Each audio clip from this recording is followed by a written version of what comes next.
So here I have this laptop, Michael, quiet, and the keypad is not working. So I do see that they have a keypad there, so I think it's just a function. No keypad. Okay, and it works. There we go. Okay, I fixed it, Amy. That is easy.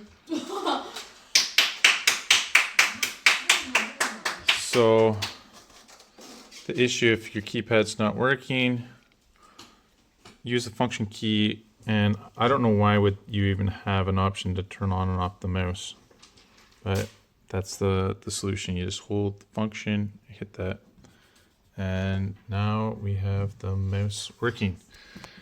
It's an interesting laptop, Xine.